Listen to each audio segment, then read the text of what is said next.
Argonauts. It's a beautiful 19 degrees at kickoff. Montreal won the toss and will take the ball to get us started. Letcher waiting for this opening kick from Haralahu, and we are underway at BMO here on a Friday night. Thank you very much for joining us. Letcher takes it at the 15 to get the party started. Back up to the 30 and the 35 before he is taken down on the play by Theodric Hansen. Here's a look at MBT.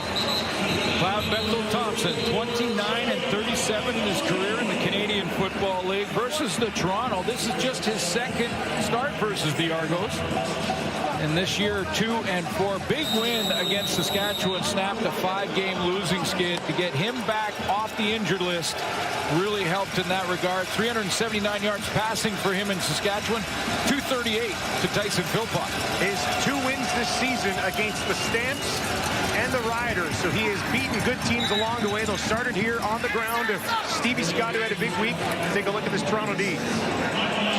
And take a look up front first with the Alouettes on offense, and their offensive line improved in the sacks allowed department in a big way. Only allowed 17 so far. They allowed 40 at this time last year, and there's Tyson.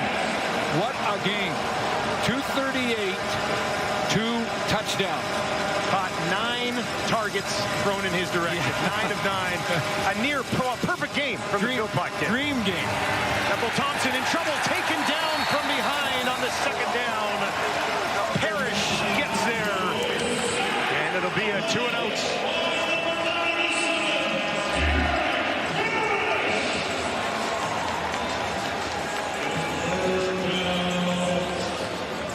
Parrish, just nice speed rush off the edge on McCloster and gets home to get the first 2-and-out of this one. Good start on defense for the Argos. 4th sack of the season for Parrish. Joseph Zima, 48.3 per punt this year. We'll have to let it fly early. Low driving kick.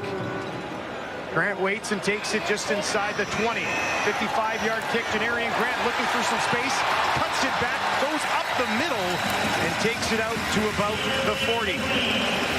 Excellent field position for the first start of the 25 season for Jarrett Daggy. You mentioned he cleaned things up against Edmonton last week when Arbuckle went down. Together a nice drive that was important in that win. Walk-off field goal for the Argos to finish that one. And I think I can say it that Jarrett Daggy is as fiery as his head coach was at the end of that game. They were both very much into celebrating the walk-off victory, no doubt about it. Daggy was 3 of 6 on that final drive of the game. He'll toss it ahead to Mittal. He's wrapped up by Najee Murray. Let's take a look at the Toronto offense. Well, take a look at their 2 tackles. Brandon Kemp on one side, Ryan Hunter on the other. 3rd start for Hunter coming off the injured list. They're going to go up against Isaac Adiemi Berglund, who's got 8 sacks in the campaign. More on him as the game goes on. And the receiving core, how about Jake Herslow, who has found the end zone? He's got a nose for the end zone. You think? Last 3 games, 2 touchdowns per game. He's got touchdowns in 5 straight, 8 over that stretch. Best in the league over the last 2 months, no doubt. Here's Daggy, a ton of time. Now he's going to take off, tries to lunge ahead, and that should be enough for Toronto first down. Mentioned that 1 start for Jarrett Daggy back when he was a member of the Edmonton Elks against Ottawa. Didn't get the win in that game. Went 19 of 33, 223. Got into some interception issues in that one. Had 3 picks and just the 1 touchdown. But nothing like getting that first down in your first start to get things going.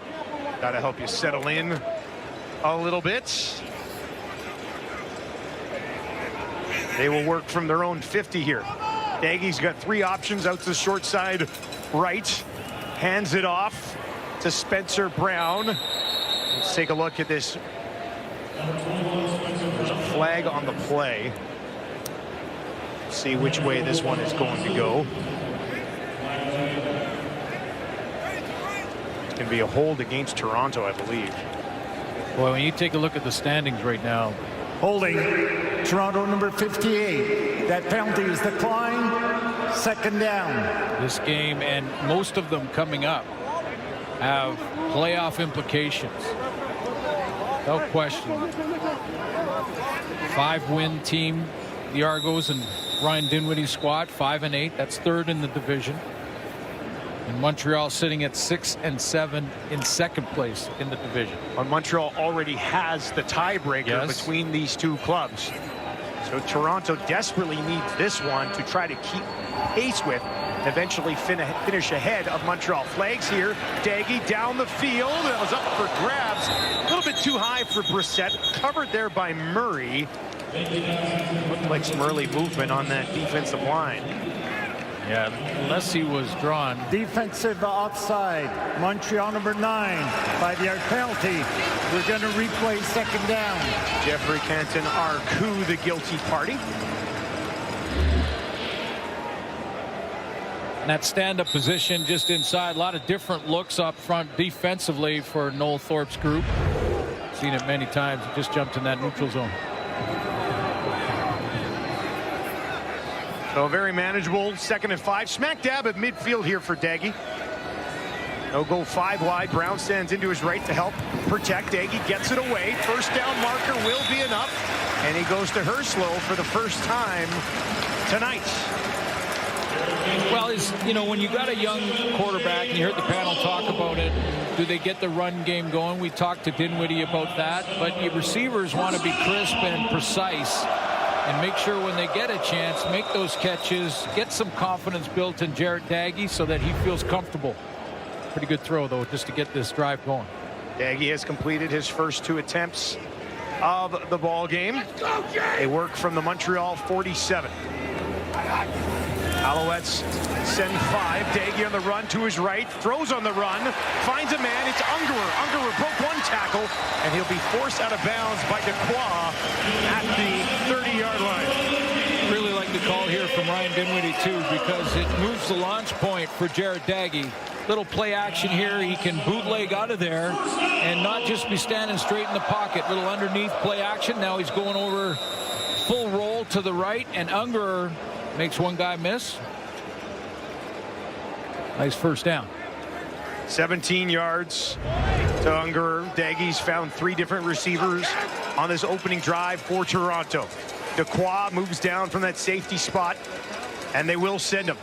Daggy backpedals, pressure coming in his face, down the field towards the end zone. Incomplete. There's a flag on the play back at the 40. He was trying to find Brissett, who was working against Najee Murray. Well, this is early recognition from Jarrett Daggy to realize holding Toronto number 52. 10-yard penalty. We'll replay first down. To realize that the safety blitz was coming. You mentioned Marc-Antoine Dequoy coming down to the line of scrimmage. He was on the line of scrimmage and went on the blitz, but Daggy knew he had it blocked up. He had his tailback step out, take the safety blitz, so he knew he could stand in that pocket and throw the deep ball, and didn't connect on it, but excellent recognition for Jarrett Daggy to see that he had that protected. And he went down the middle of the field where Dequoy would have come from as well, had Murray, a linebacker, working one-on-one there against Brissett. Now they'll just dump it off. Mittal pushes it ahead. That's a hard 15 yards against this Montreal defense. Isaac Ediemi Berglund up front, we talked about. We'll see the matchup between he and Kemp and Hunter. The 2 tackles for the Argos on the offensive line. 8 sacks on the season. That's tied with Matthew Betts. Tyrese Beverette had 10 tackles versus the Saskatchewan Roughriders. That led the team. And the 2 corners, excellent games out in Saskatchewan. Lorenzo Burns, I thought he had 4 or 5 knockdowns. Turns out in the stats it was only 2. But it looked like the way he was playing it was 4 or 5. We did that game. He was all over the place in this secondary. Now some pressure. Daggy got rid of it. Najee Murray with the hit on Mittal right at the 20. That is close to a first down. Yeah, see, this time Daggy recognizes again he's going to have the blitz coming from the second level here, but it's not blocked, so he's got to throw a hot route quickly. He can't stand in there and throw a deep route now because he's got a blitzer and Wesley Sutton coming off the edge from the secondary. Recognizes that, knows he's got to throw hot. 3rd catch of the game for Mittal. He's got 26 yards early. They do get the first down, and the Argos march on right on the edge of the red zone. 3 to the left, 2 to the right for Daggy. Looks to the left, throws over there. They'll try to set up some blockers. And bouncing off of a couple of tackles was Herslow. And it'll be second down. Asked Ryan Dinwiddie about you know, is it more emphasis? Do you need to really lean on the run game when you have young Jared Daggy in his second start in the CFL playing quarterback? And he said, yeah, not really. I don't think they lean on the run game in Toronto, do they? They don't at all. He basically told us, yeah, no, not really. I don't want to be in second and long, and I don't want him in second and long if the run game isn't going. So we'll throw it on first. Throwing here at 2nd and 9. Daggy 6 for 6. He's going to dump it off to his running back. Heads up. Tackle made. Lorenzo Burns sniffed that one out. Was all over it.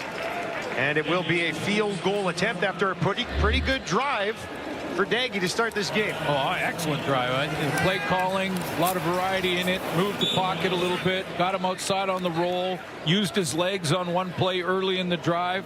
A little late on that throw to the flat, but we'll put the field goal team out there, and I would say, yeah, very successful in your second start. Move down and get into field goal range. Aroulahu, a walk-off winner last week.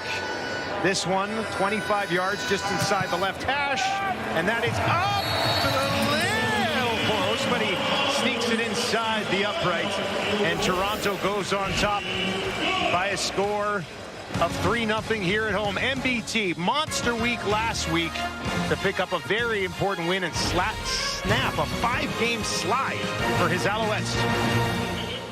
McLeod Bethel-Thompson snapping the longest losing streak that the Alouettes had since 2018 with a big performance last week. 20 of 26. And Tyson Philpott told us this week that on their first RPO, run play option play, he actually handed it off, but the way the Riders played that defensively gave them the cue that that was going to be a matchup they wanted to go and try and exploit, and boy did they ever. Yeah, Philpott, just a monster game, 238 yards, second most in franchise history. Justin McInnes had 243 for the BC Lions, another Canadian receiver, just last year. Let's take a look at this Toronto defense. Andrew Chatfield up front, 7 quarterback sacks so far in the season. That leads his team. Got his first career TD with a scoop and score against Edmonton. And when the games become more important, playoff implications, your leaders step up, and that is certainly the case with Wynton McManus. 6 tackles against Edmonton and a sack. And Ryan Dinwiddie tells us the most consistent defensive back they have back there this year is Tavares McFadden, who moves in at halfback. He leads the team in interceptions. He's got 4 of them, 6 knockdowns as well. MBT under pressure, batted away and taken away by McManus. He'll be tracked down by Philpott, but McManus steps up, finds that ball in the air, and he's got his second interception of the season. A rough start for McLeod Bethel-Thompson, sacked earlier. This is deflected by Lanier into the hands of McInnes, and the Argos in business again.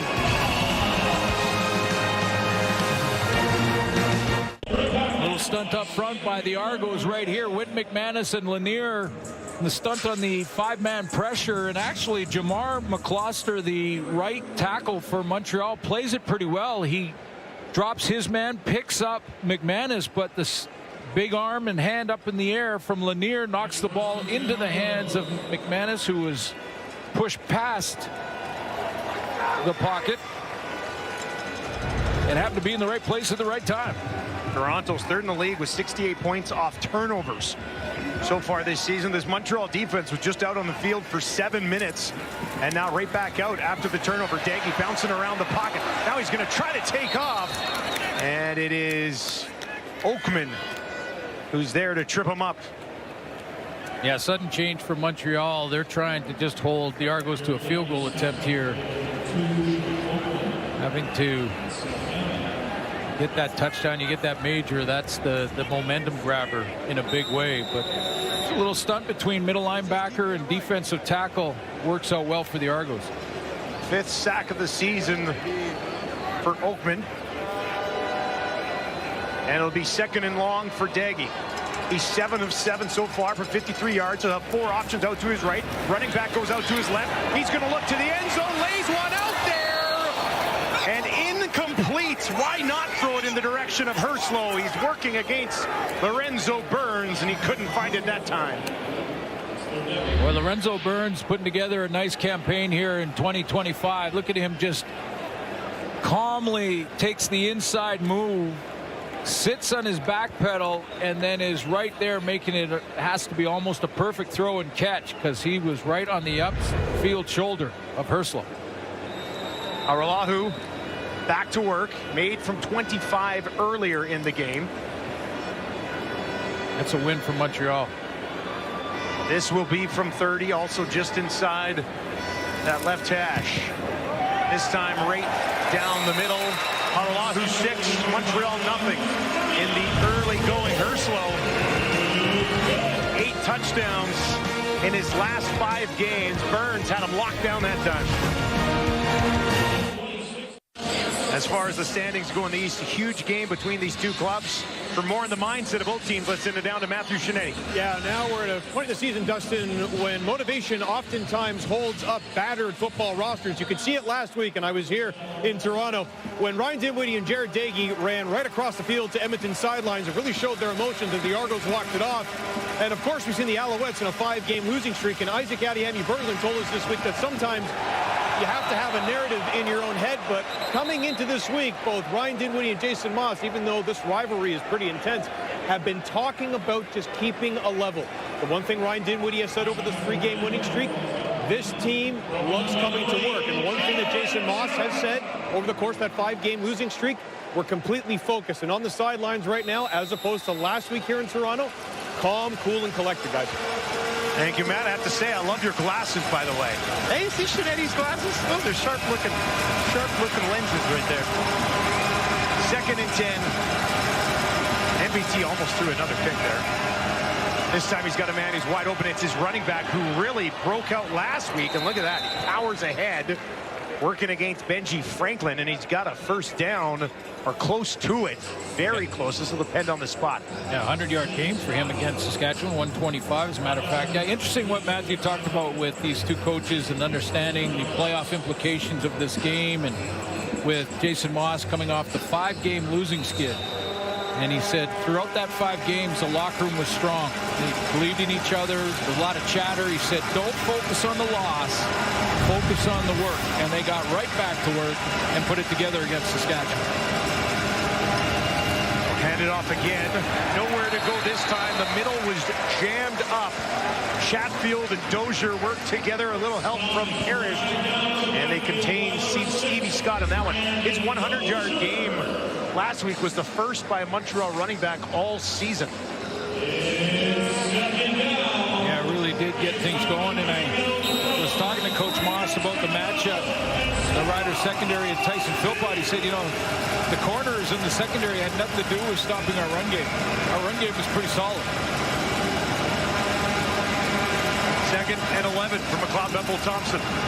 Deep drop. Little bit of pressure on the run. To his right, looking down the field. Heaves one over there.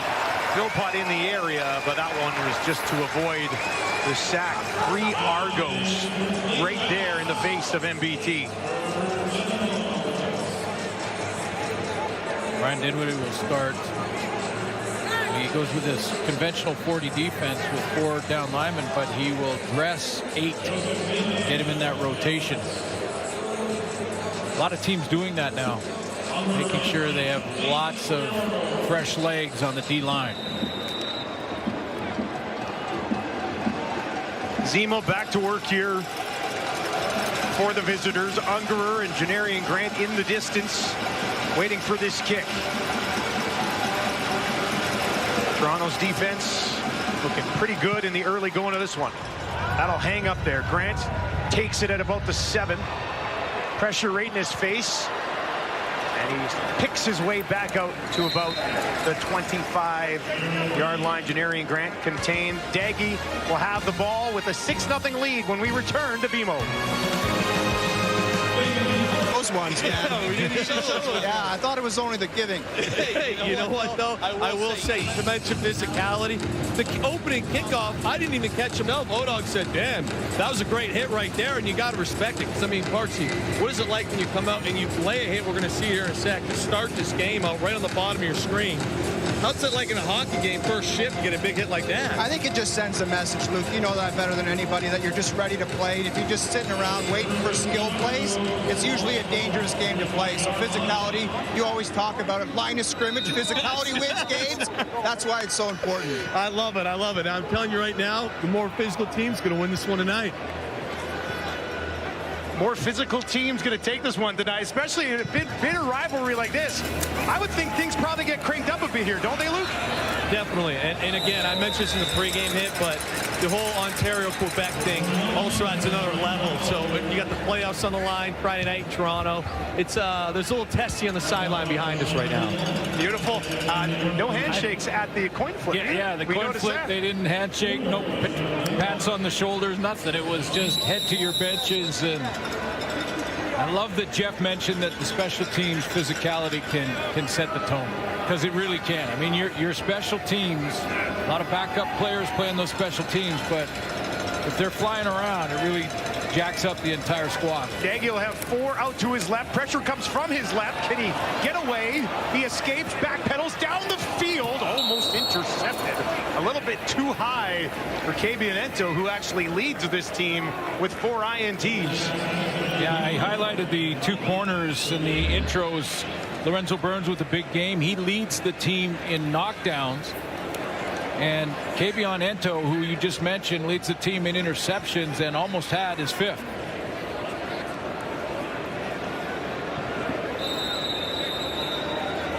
Cut underneath that. 2 receivers in the same area. Not ideal. John Haggerty averaging over 51 yards per punt. Called into duty for the first time tonight. Hangs this one way up there. Letcher will take it just inside the 25. Tripped up, pushes ahead, and then gets finished off by Hansen. Letcher, a little bit slow to get up, looks to be okay. McLeod Bethel Thompson has started this game 1 of 4 for just 10 yards and an interception.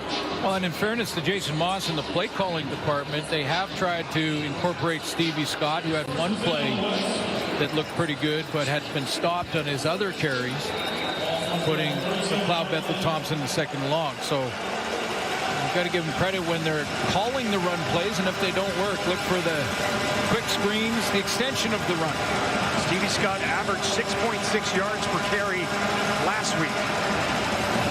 MBT fakes the handoff, wide open on the far side of the field. It's Philpott, midfield inside the 50, and eventually taken down by Tavares McFadden. Biggest play of the ball game, undoubtedly, for the Montreal Alouettes. 34 yards as they get Philpott going on Friday Night Football.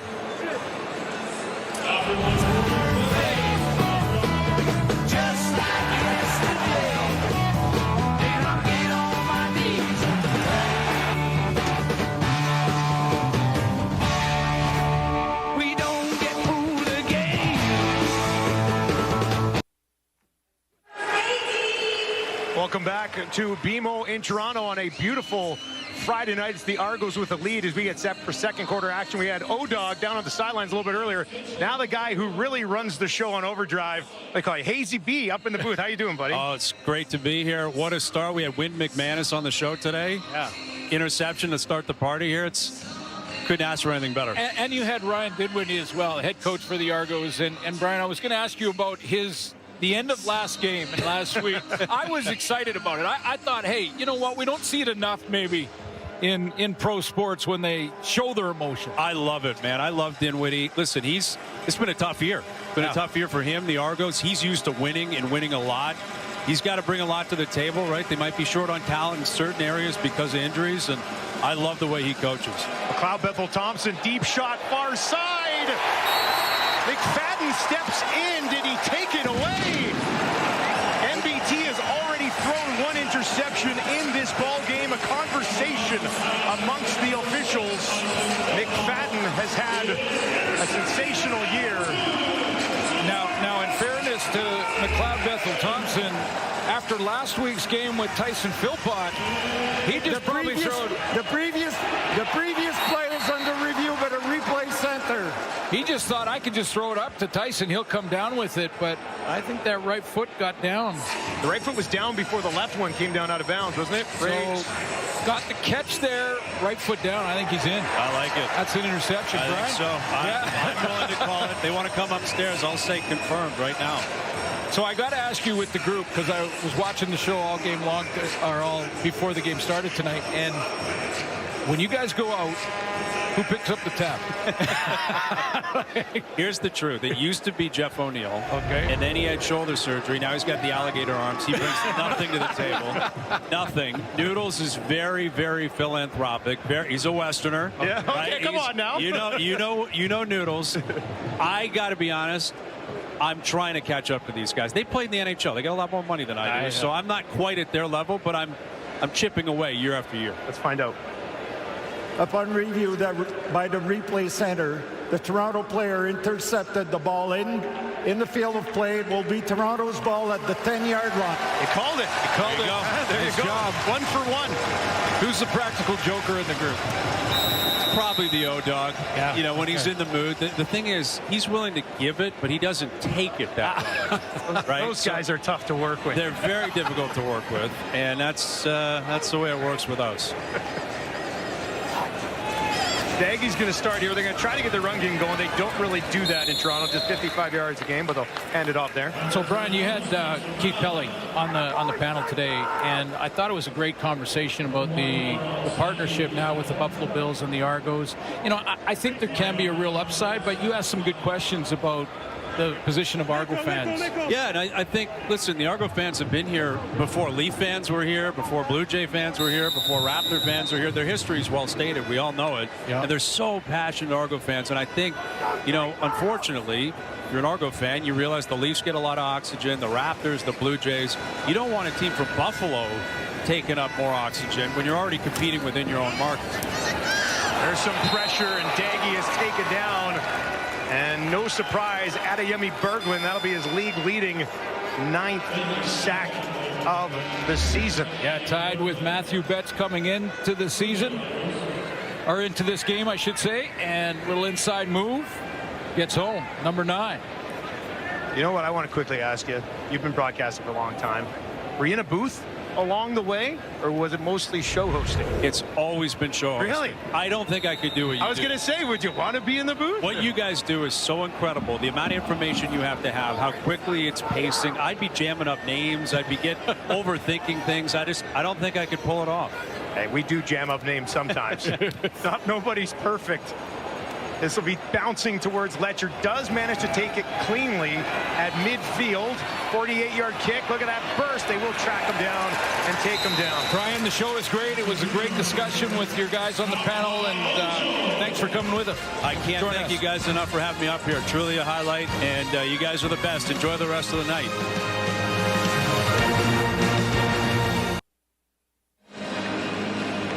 The hit docuseries is back for a brand new season of exclusive insight, player interviews, and behind-the-scenes moments. The rebuild inside the Montreal Canadiens. Stream now on Crave. There's the third member of the Overdrive crew, Damon McLennan, Noodles, former National Hockey Leaguer, heck of a hockey analyst as well, here with his family tonight.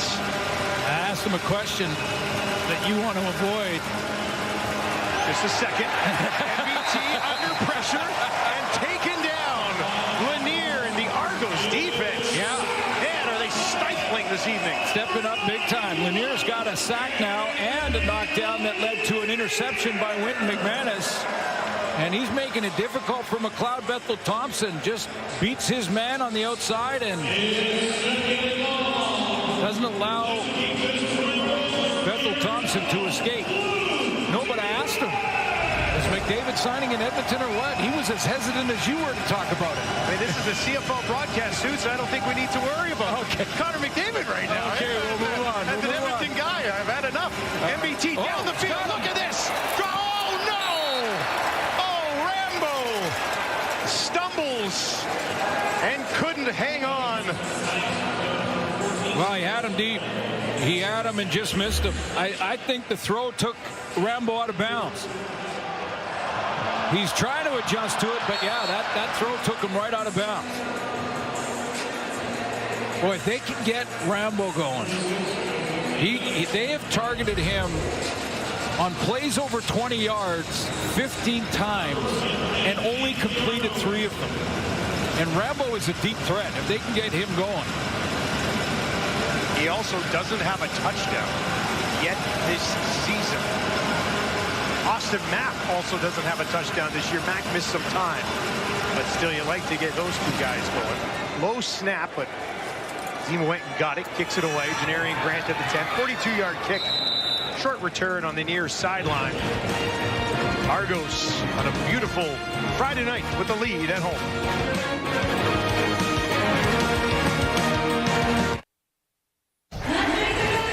Well, let's flash it back to Week 4, 2023. Nagy's first and only other CFL start through 3 interceptions against Ottawa. For more on him, let's send it down to Matthew Shinetti. Now, I spoke, Justin, to Jared Dagey before that start in Ottawa. He had all the confidence of a young American quarterback coming to the CFL, looking at the longer, wider field and thinking he can just carve it up. And as you mentioned, 3 picks, and then he was benched later in the game. And as he spoke to us yesterday, it's the renewed perspective that he has on the field, because he said watching Taylor Cornelius or watching Trey Ford and even McLeod Bethel-Thompson last year helped him have a renewed perspective on just the size and the depth and the extra defender of a CFL game. And he said last week that getting an early and very easy completion in that touchdown and that field goal drive to end the game really helped him kind of process the game a little bit more. And he said particularly about McLeod Bethel-Thompson, knowing that Jared Dagey could be starting for the Argos the next few weeks, he did note that MBT showed him what preparation and leadership really looked like, guys. Well, he didn't get much help there from Polk. That one right through the hands of Mackay Polk, and now 3 incompletions for Daggy in a row. A couple pretty talented guys watching on there, though. No question. 3rd game back for Mackay Polk. He's led the team in targets and catches since his return. Now they'll go over the middle. Be tall. 4th catch of the game. Sankey and Beverett right there. And it will once again be Toronto having to punt this ball away as Big John Haggerty trots onto the field. We'll say this about Jared Dagey. You go back to last week in that 3 of 6 and the setting up the walk-off game-winning field goal. He was as fired up as Dinwiddie. And I mean, we're talking the trash talking apparently that was going on that started in the warm-up of that game against the Elks. They kept their composure and didn't really react throughout the entire game, and then at the end with that walk-off, Dagey was fired up. Letcher will watch it bounce, and eventually he'll grab it near sideline. 49-yard kick. We're talking about Dagey and going against his former club last week. Came into the game, got the win, and he and his coach letting the Elks know about it. Yeah, pretty fired up. And we asked. He's doing, you cut me? You cut me? You cut me? Yeah. Yeah, we asked Coach Dinwiddie about it. He said, after the game, he went in and actually apologized to the team. But I think Brian mentioned it. I've talked about it all week long. It's okay to show your emotions sometimes. MBT hit as he throws. Finds Philpott, who tries to cut it back through 2 defenders. Picks up some extra yards. Willie Drew making the tackle. McLeod Bethel-Thompson taking some punishment on that pass.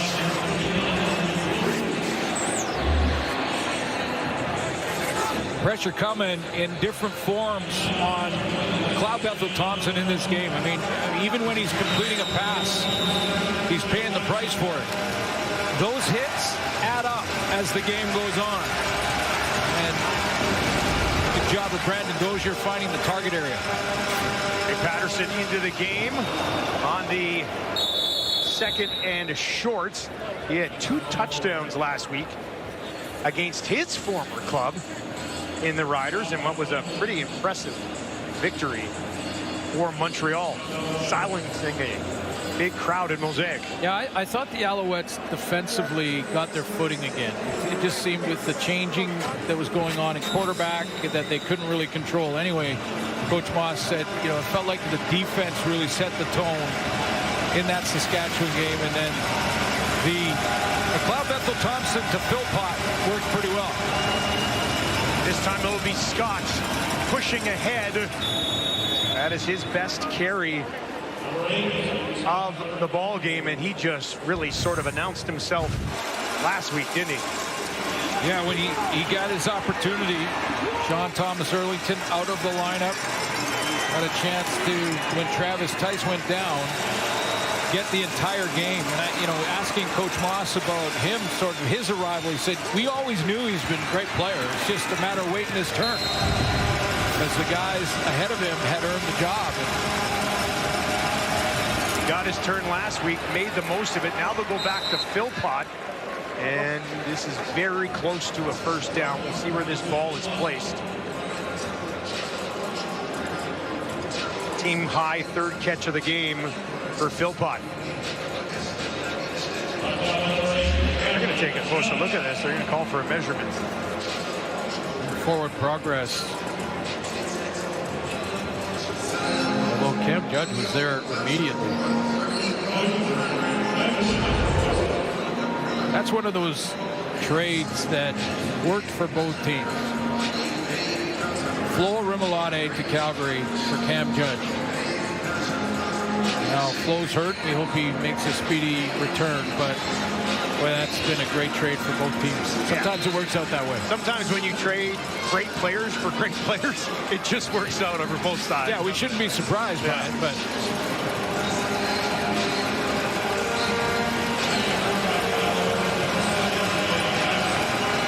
so it'll be 3rd and inches.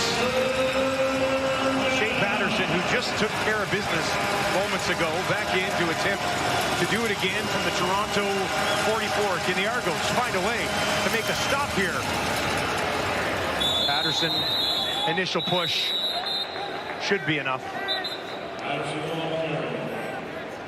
But speaking of Stevie Scott and waiting his turn in Montreal, 4 different NFL stops, a couple stops in the USFL, 1 stop in the XFL, trying to get that opportunity. And a couple of young guys, both teams, Jared Daggy for the Argos, Stevie Scott, trying to take full advantage of this opportunity when they're actually on the field.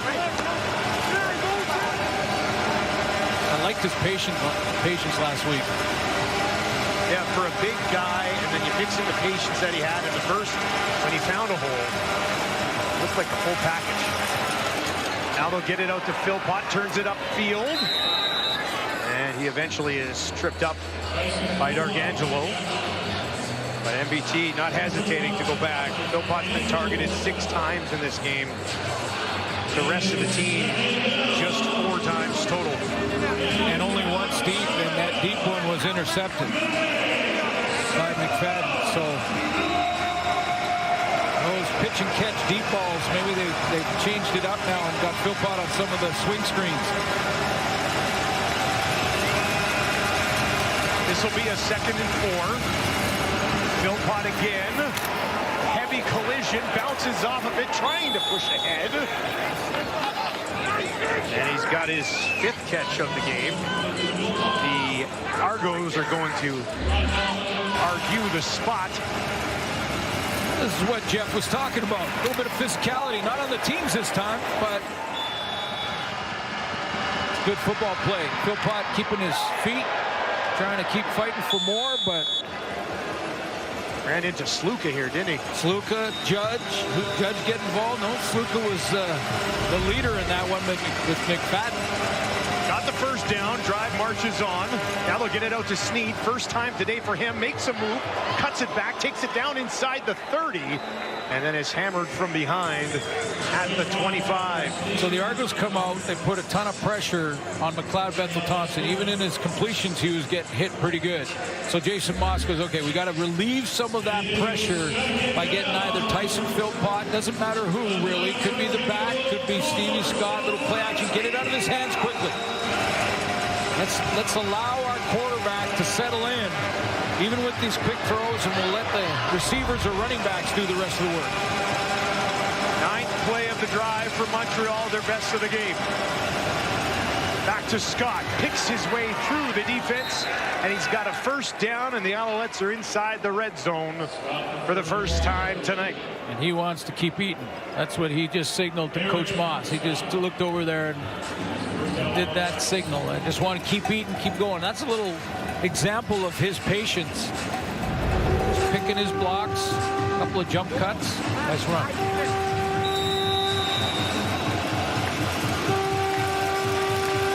Montreal 53% inside the red zone this season, 17 of 32 they finished off. MBT rolls to his right, decides to go to Philpott. Throw is low and incomplete. Just rushed that. That play was designed, you could tell, which is why I circled Philpott, that he was put on the single side by himself so they could isolate him. They take the back out of the back, put Philpott here in that little push to the flat, see if he can get him in space. And had he made that catch, he only had Benji Franklin to beat in the open field.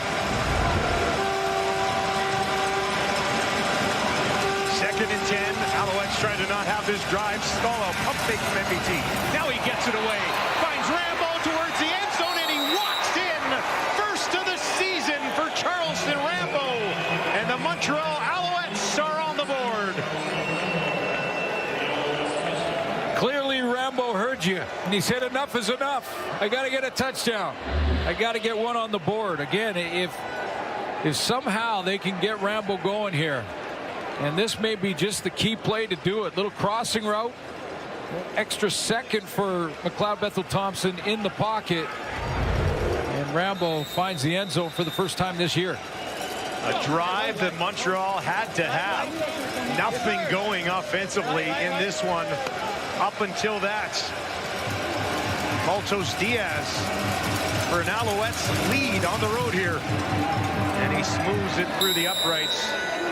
It was an 11-play, 64-yard drive that took over 6.5 minutes. And for the first time this year, Rambo finds the end zone.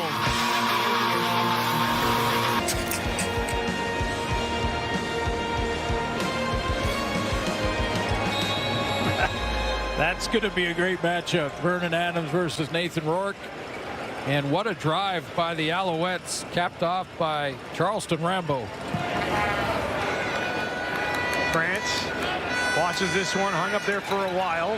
Comes down to him just outside the 20. And he is forced out of bounds at about the 30. Let's take another look at that touchdown drive. Yeah, so I love the chess match that's going on between Jason Moss and Jason Shivers, the defensive coordinator for the Argos. They get pressure in the first quarter, so Moss starts calling little check down, swings to the receivers, to Philpott, gets his back involved, and gets the ball out of his hands quicker. And then in the touchdown throw, it's 11 plays, 64 yards. That touchdown throw to Rambo, which for him really is first blood. Yeah. Finishes it off. Shivers prepping for his next look at MBT.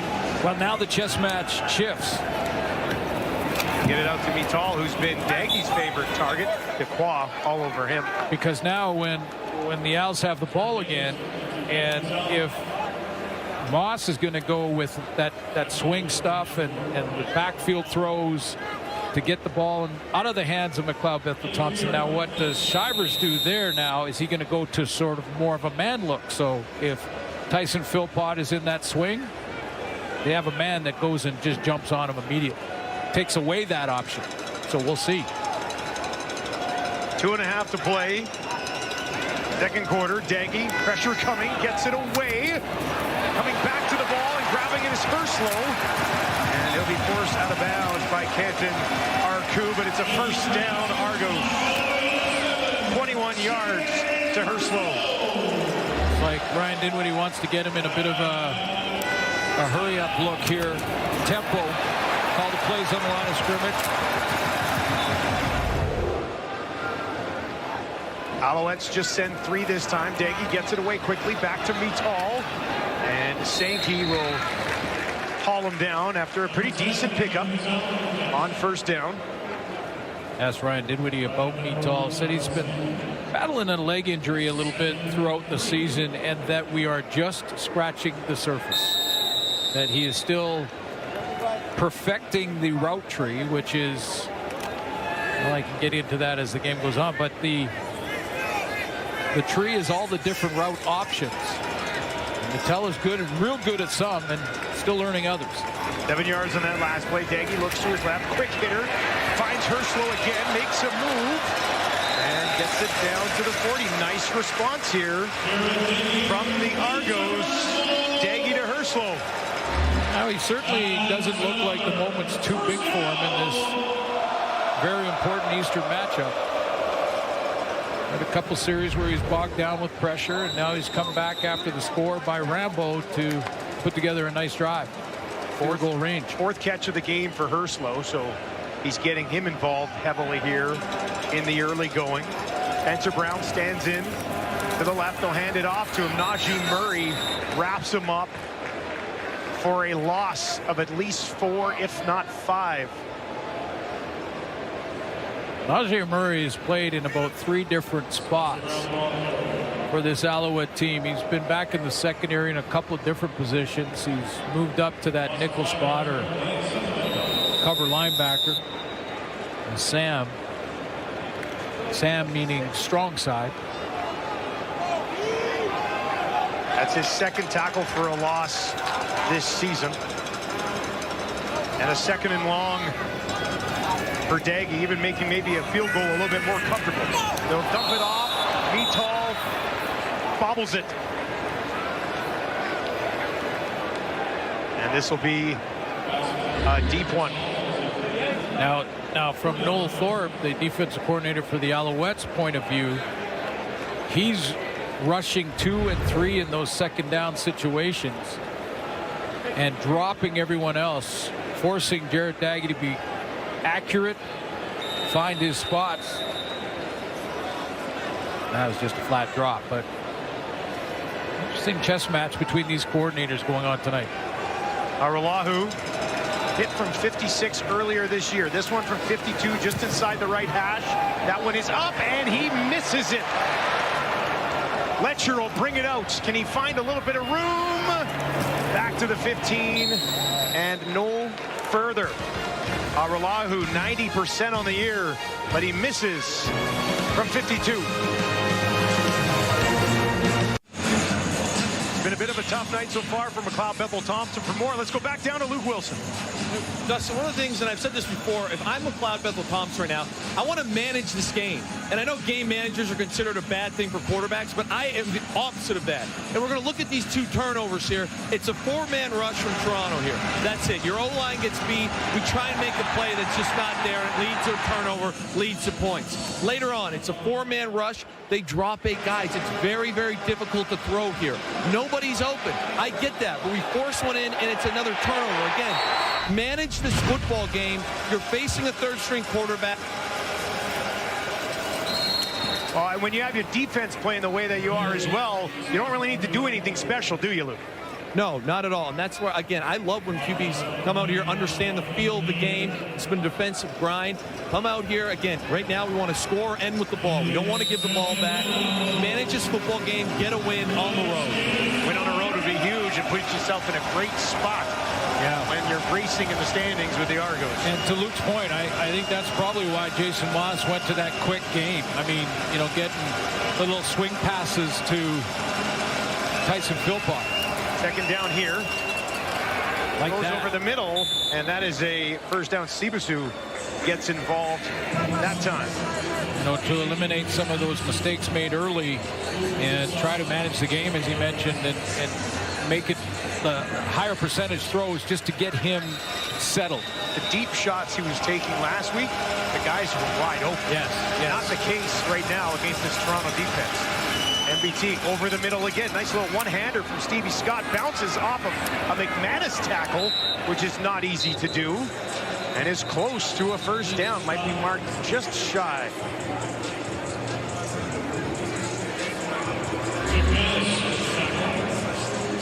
little pump fake there. There was a couple of crossers. In fact, that's likely a mistake, but you're right. Just bounces off. Went McManus.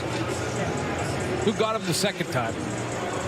He circled back around. He circled back, yeah. Going to finish that job. They're going to measure this one again. I mentioned earlier, though, Steve's got 6'1", 220. Carrying a lot of weight for a running back, and he used it to his advantage that time. This one. Just short. Just shy of picking up the first down. Just 21 seconds left on the clock.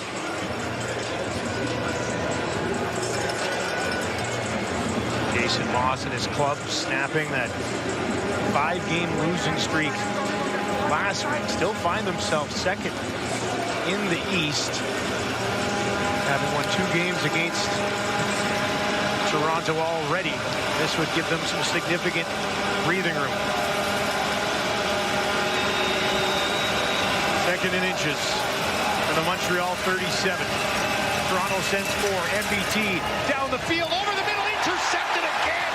Oh, how about that, Sluka? Sluka takes it away inside the 40, inside the 35. And I have to say, that's not managing the game, which is what Luke was just talking about. No, this is the opposite of managing the game. What we just talked about here. But, yeah, I mean, first of all, 2nd and inches, you got a bit of a drive going. You got a first down on the last play. 2nd and inches, you got a chance to get a new set. Just 4-man pressure, a little stunt in the middle, but Chatfield gets a little bit of pressure on the outside, and there's the throw right into coverage. Sluka takes it back, his 2nd on the season. 2nd of the year for Sluka, as Suits mentioned, and right into field goal position. Basically free points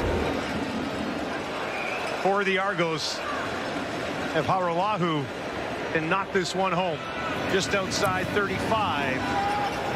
And that one snuck inside the upright. And the Argos, thanks to an interception from Sluka at the end of the half, will lead 9-7, 3 interceptions in the first half for McLeod. Bethel Thompson just simply has to be better. Well, he, as Luke mentioned, did not manage the first quarter. A couple turnovers there, and just tried to force one down the field on 2nd and inches. This is the first one. A tip at the line of scrimmage by Lanier went into the hands of McManus. That led to points, and then another one on a deep shot, trying to get it to Tyson Philpott, who, you know, at times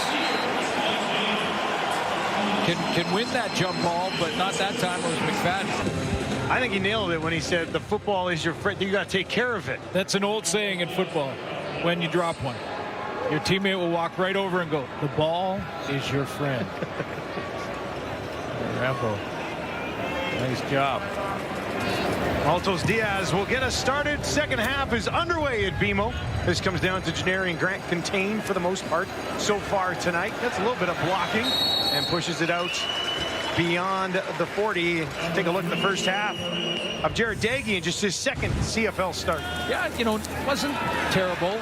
You know, it was that first drive went right down and got into field goal position for a field goal to start this game, and looked comfortable. Didn't look like the moment or the game is too big for him and too much. Was under the gun a little bit in the 2nd quarter because of Montreal pressure, but a lot of quarterbacks been in that situation. Comes away from that half with a 2-point cushion.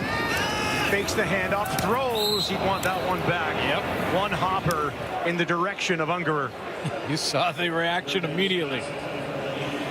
Just looked like his footwork, the fundamentals of throwing on the run, just kind of fell apart there. Still shaking his head. Yeah, he knows that. Got to let that one go. Ungerer had separated himself a little bit from the defender. A miss to start the half for Deggy. Let's see what he can do on a 2nd and 10. Mackay Polk will slide in behind him.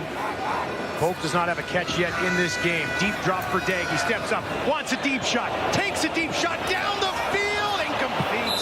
Dequoy working against Mittal, and Dequoy wins that battle. Well, one of the things in the first half, in that first drive for Jared Daggy, was I thought his recognition for being in his second start was very good. That he wasn't throwing into coverage, that he knew when he had a blitz blocked and when he didn't. That time, safety Marc-Antoine Dequoy was back there the entire play. I mean, he was in the middle of the field ready to play the football, and he threw it into cover.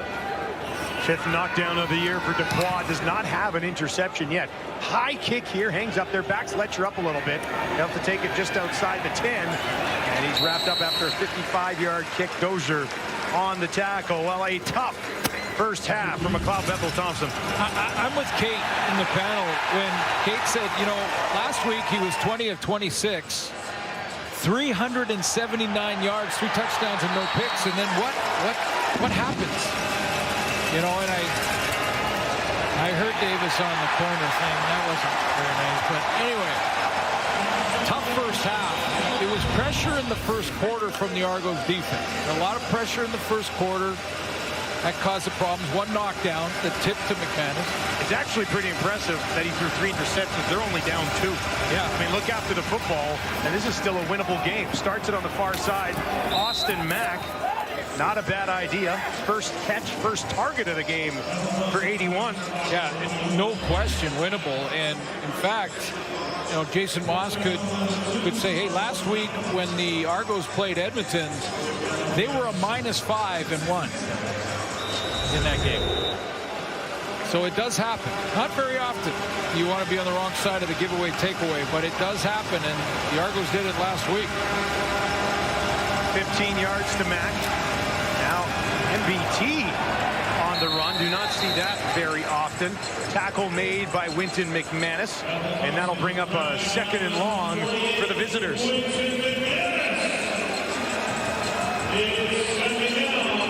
Yeah, no surprise that Winton McManus is stepping up when the games become more important. Not that he wasn't early in the season. 50 defensive tackles for him, a couple interceptions now in the season. He had 6 and a quarterback sack versus Edmonton last week. A 2nd and 9 for Bethel-Thompson. Argos send 5. MBT in trouble, has to throw it away. Ricky Correa causing all types of issues, busting through that offensive line. This is the pressure that we talked about in the first quarter that was causing problems for McLeod Bethel-Thompson. Lanier gets up and takes away the check down with his hands in the air.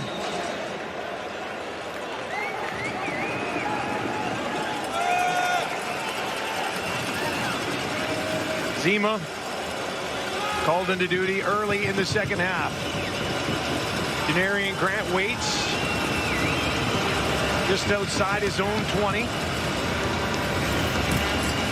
Zima, he's due. Far side, finds it, does Grant at the 30, 44-yard kick, returns it to the 40. Not that time, but I agree with you. He's due, and I like it when he takes off. MBT gobbled up by Ricky Correa. So you have to use a wrestling voice, right? Nice. Yeah. All right. Daggy, 12 of 18, 96 yards. Works from his own 40. Takes a look down the field. He's in trouble, and he will be taken down. Held on to the ball. Staffa Johnson is there.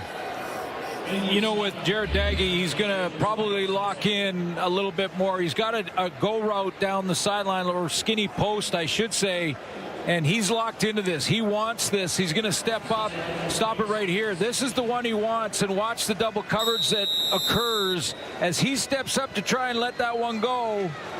Nope. Can't get there. It's double. First sack of the season for Johnson. Defensive battle at BMO here. Montreal sends 3. Daigie escapes. Now he's going to take off on the run. Finds himself in trouble. Nowhere to go. And he'll just bury his head with Ento watching on. And they will be forced to kick it away. 3rd and 11. And Toronto, so far in this football game, have had to settle for just 3 field goals offensively. 2 of them off of turnovers by the Montreal offense. Haggerty hangs it out there. Letcher will take it at the 30. Pushes it out beyond the 35, 42-yard kick. I think it's safe to say with his performance last year, Tyson Philpott, certainly an all-star in the Canadian Football League. 57 yards tonight, coming off a career high last week. He could not be stopped, could he? No, he couldn't. And yes, there were rookie corners for Saskatchewan out there. Rafal Axume had a tough night against an all-star receiver who had the 2nd biggest night in Montreal Alouette history for a receiver. 238, 9 of 9. 2 touchdowns. MBT had time. Now he's in trouble, and he's going to be taken down from behind by Dozier. So you're wondering if he's second after 238, who is first? Well, first was Hal Patterson, and I'm not sure that that record's going to fall. I think 338 is safe. That's a night. I joked earlier before we were on the broadcast, I hope my grandpa had him started in fantasy that week specifically. 338. Well, did you have Philpott last week? I did. That's a pretty good night. I think I actually went against Philpott. 2nd and 12. You got to call me on some of these. McLeod Bethel-Thompson throws it low. Sibusu goes down to get it. It's incomplete. Wouldn't have accomplished anything with it anyway. And that'll be 3rd down. And Zima will have to kick it away again.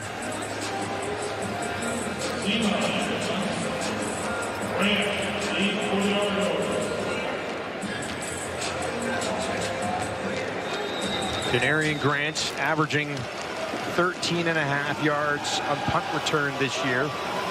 Has 1 return touchdown, came on a kick return. And he stands in the distance as Zima gets set to boot it away again. And he'll try to drop it just inside the 30, and it bounces out of bounds. Well, let's talk about the 2025 class for the Canadian Football Hall of Fame. Hall of Fame game tomorrow. Edmonton will be in Hamilton.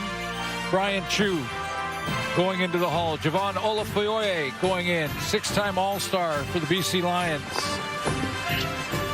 Scott Flagel, safety for Winnipeg. A lot of his big seasons with the Bombers. Jermaine Copeland, lightning rod of enthusiasm, over 10,000 yards. Darryl Hall, who, when we talk tweener, really invented the position. We're going to talk to him tomorrow night in Hamilton. Congratulations to all our inductees, including in the builder category for Glenn Johnson, former official, head of officiating, and Frank McChrystal. Should be an outstanding game tomorrow. Polk wanted the flag, got one in the secondary. Flag came out late. Robert Kennedy is a little bit of an argument there, but it was a crossing dig route. Defensive pass interference. Montreal number 31. Automatic 1st down. Another guy who's played multiple positions for the Alouettes. Played that nickel spot. It's Mackay Polk on the crossing route.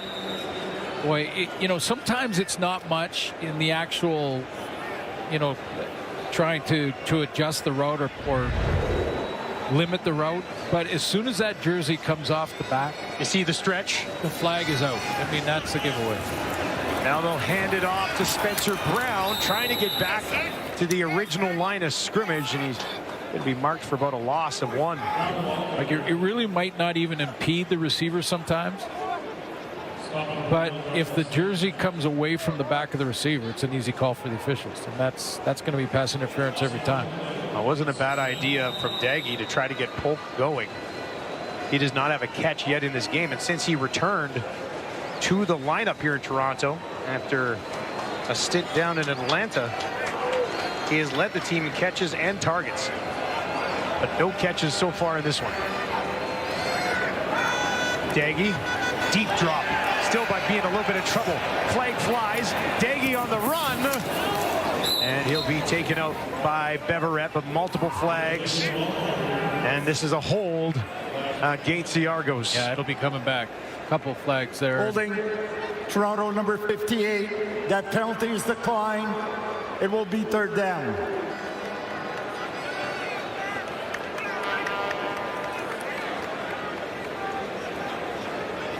Anthony Vandell was working on Isaac Adiemi-Berglund.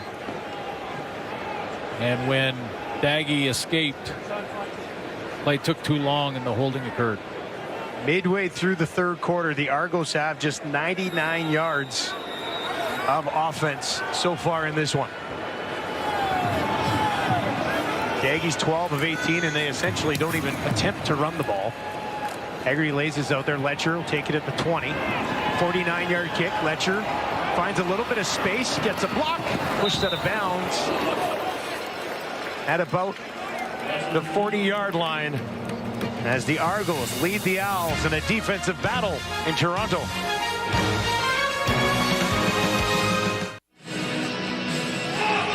Jason Shivers, the defensive coordinator for the Argos. It's a good night to be a defensive coordinator in this one. For more, let's send it down to Matt Shinetti. Yeah, Justin, in the overall development of this Argos defense so far this season, the one thing that co-defensive coordinator Jason Shivers has talked about is the development of Andrew Chatfield, certainly the utility of someone like Cam Judge as a linebacker, and the leadership of Wynton McManus. But the Argos have given up a lot of yards, particularly on first down. They are last in the league at that, and they are also last in big plays. The one standard with this team is two and outs every single quarter. So far tonight they have 4, and certainly, yes, the interceptions have helped the turnover department. But as we get down to the nitty-gritty here tonight, watch those 2 and outs, because Shivers has says, I want those two and outs every single quarter to help Jared Daggy in the offense. Reasonable target suits, 2 and outs a quarter? Yeah, I mean, you get 2 a quarter, you get your offense a chance to get some drives together. There's the co-coordinators in Kevin Ivan and Jason Shivers, and both working together. This is maybe one of the best games the Argo defense has played, certainly in the last month. Bob Bethel-Thompson. Argos sent 4. Down the field for Mack. He lays out, did he haul it in? Austin Mack, a highlight reel reception on the near sideline. Yeah, this can change it and get your confidence back in a hurry for your offense. McLeod Bethel-Thompson, who's under a lot of pressure in this one, in this game so far tonight. He throws the corner route into coverage, well covered, can't cover it any better than McFadden did there, but he trusted Mack to go get it and win the battle, and he does. 29 yards into the waiting hands of Austin Mack. Now they'll fake the handoff to Scott. MBT rolls to his left, dumps it off. Waiting for it over there was Philpott. Went down to one knee to get it. Dozier's there to make the tackle. Dozier's been everywhere tonight. And it'll be second down and short for the Alouettes. Boy, it bodes well that Austin Mack's involved. Saw Rambo with that first half touchdown.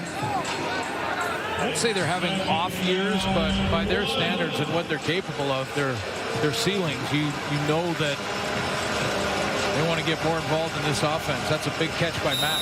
I think there's a couple of guys who've been impacted by the rotation quarterbacks due to injuries. No question. Yep.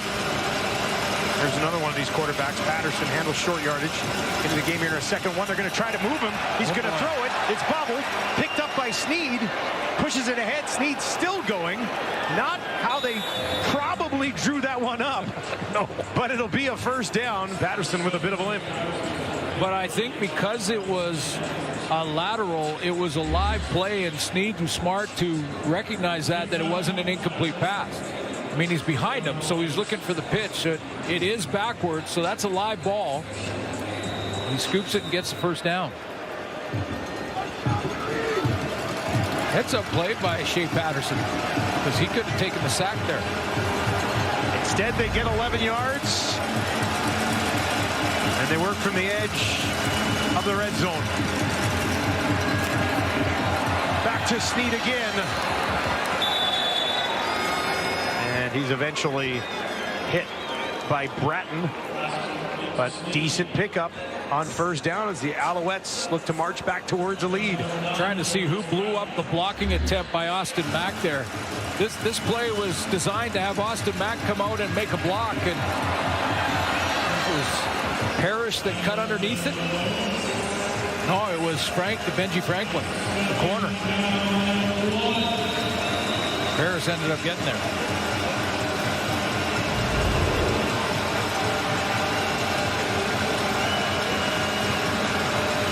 Patterson with a bit of a limp. Back in, trying to find a first down. Has it. Down inside the 5. And Sluka with a touchdown saver there, as Patterson was looking for his 3rd touchdown in last 2 games. Just off that left side.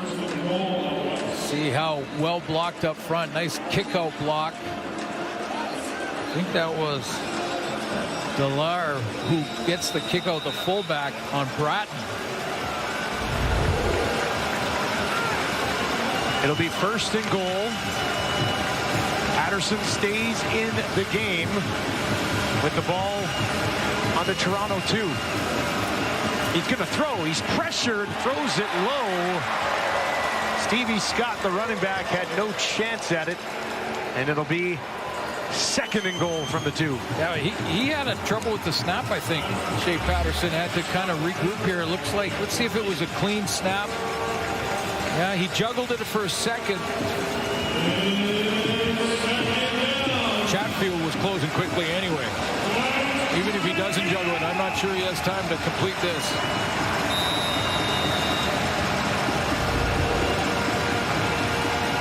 Snead is checked back into the game. Patterson, this time from the shotgun. Hands it off. Nowhere to go. Argos defense denies again. This time it's Stevie Scott who runs into a wall of double blue. Yeah, Anthony Lanier. I think Derek Parrish was involved as well, and just shut it down. Deep handoff there to Stevie Scott. I mean, he was 7-8 yards back of the line of scrimmage, and the reason for that is so that he can read the blocks and then make his break, and has lots of time to do it. But Derek Parrish, I think, got the initial penetration and blew that play up. A couple of interesting play calls. The 1st and goal from the Toronto 2. Now they find themselves having to settle for a chip shot field goal from Maltos Diaz. And that is up and through, and Montreal goes back on top 10-9. Scott, nowhere to go. Lanier locks it down. Shivers even. Love it.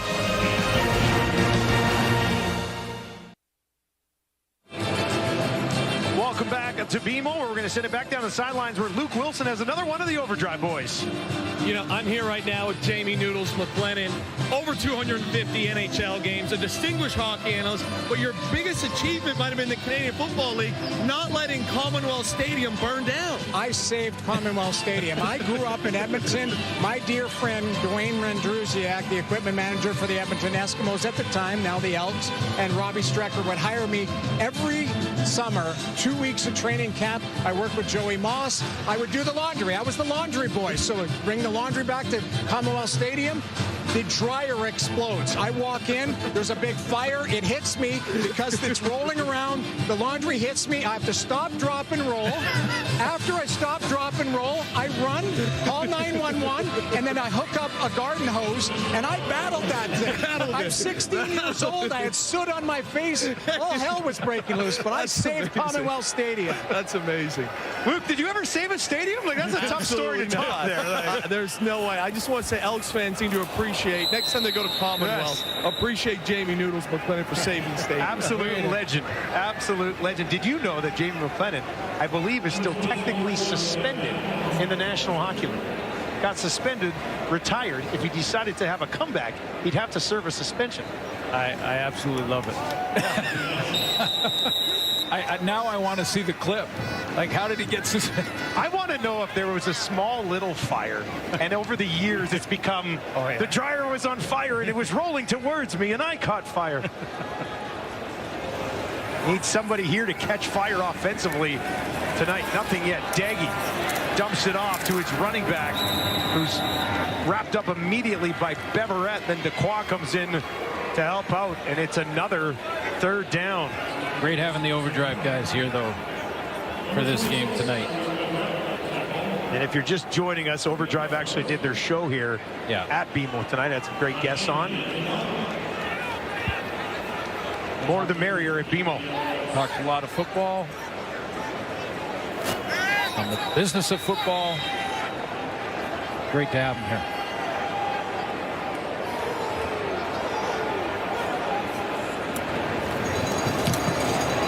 Haggerty just gets it away. Letcher waits. Now he takes at the 20. 47-yard kick. Letcher trying to find some space. A stumble. Stays on his feet. Look out. He's going to be tracked down from behind. D'Arcangelo eventually got to him.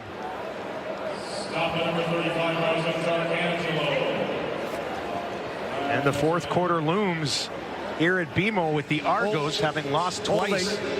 Toronto number 49 before the ball was kicked. That penalty is declined. That's the end of the quarter. Argos have already lost twice to the Alouettes this season. They'll look to change that in the fourth. Fourth quarter coming up here in Toronto. The Argos trail the Alouettes 10-9. Not much going on offensively in this game. How does it get decided here? Well, football, as you know, is a three-phase game. You got offense, defense, and special teams. In lower scoring games like this, often, especially in our league, there is a big play on the special teams. Denarian Grant is due. James Letcher is due for a big return. Maybe it's one of those guys on the teams that makes the difference in this fourth quarter. I'd have no complaints with a late return touchdown in this one.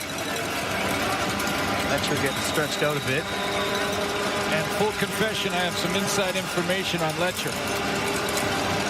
I saw him in the elevator today. I was going to say, what's that supposed to be? And I said, introduce myself. Yeah. We talked for a second.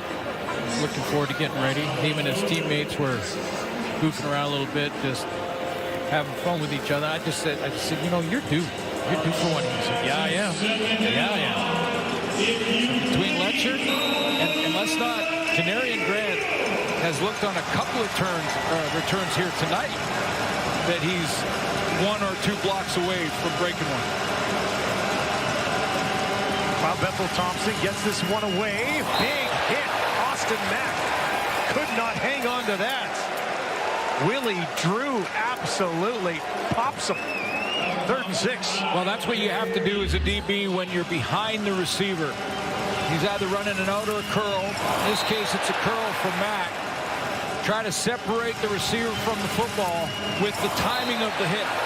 And that timing bang on from Willie Drew.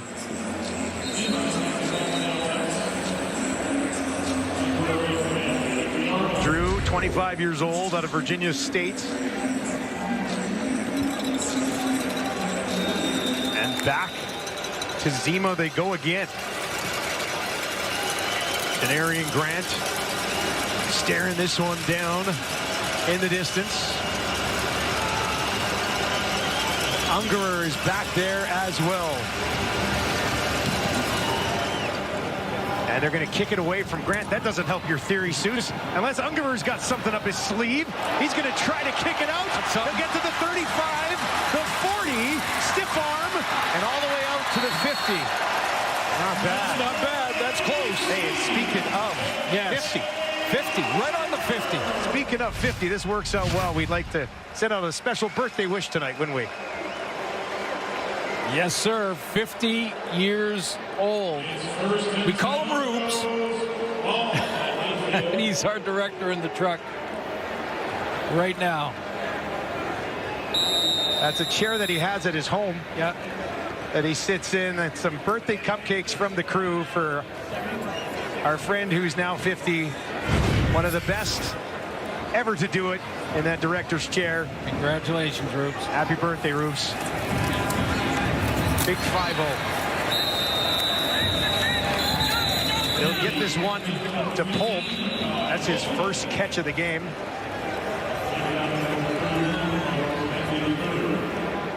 And we'll see if they maybe can activate him a little bit. But look at the response from Pope and just his, again, Rubes tightening in on that shot was excellent on his reaction, almost like this receiving corps is getting a little frustrated. That was a total it's about time look, wasn't it? And he's still got a little bit of it as he goes back out for this play. Moving back in. Now he'll push back out into the slot to the left of Daggy. Daggy gets it away. Found his running back. Back to the line of scrimmage. No further. And it is a third down again for the Argos. So a decent return from Ungerer goes nowhere. Boy, these defenses, not surprising, as Matthew mentioned on the sideline, not surprising that the Montreal defense has kind of found its way again. It started the year on fire. I mean, the first 5-6 games of the year, this defense was outstanding. And then through the losing skid, they had some issues, and understandable when they went through all the quarterbacks they've had to go through in Montreal. But more surprising for the Argo defense the way they're playing tonight. High kick. Letcher bobbles it. 32-yard kick as it hung up there. And a couple of flags that we will sort out when we return to Toronto on Friday night. The Alouettes hanging on 10-9. No yards.